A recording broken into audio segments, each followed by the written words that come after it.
Back to Afghanistan now, and the work of 4 Mechanised Brigade has been well underway for more than a fortnight, but their training still goes on. For those driving vital equipment and supplies across the harsh Afghan terrain, it's only in theatre they can really get to grips with the conditions they have to face. James Hurst reports.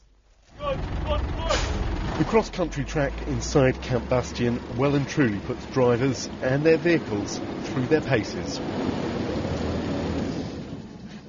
It's got some good facilities for up-close, tight driving and manoeuvring, judging different obstacles, up and down hills, side-to-side gradients, so it's an all-round good package.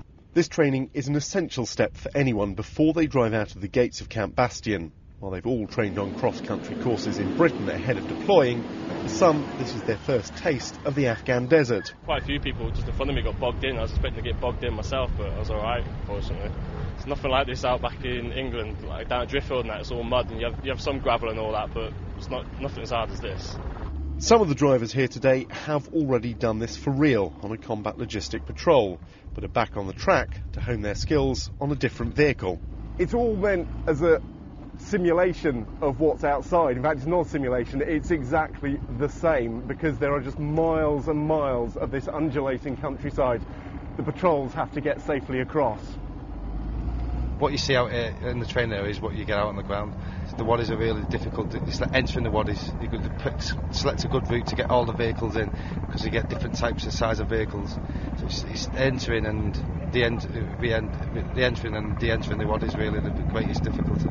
It's not just the driving skills that are being put to the test here, with convoys choosing previously untravelled desert routes as the safest way to avoid IEDs. It's also essential to get the planning right so you don't get stuck. Something might look good on, for example, satellite photography. It might look nice flat terrain. In reality, as you get there, vehicles start bogging in, it slows you down, it might take 10 times as long.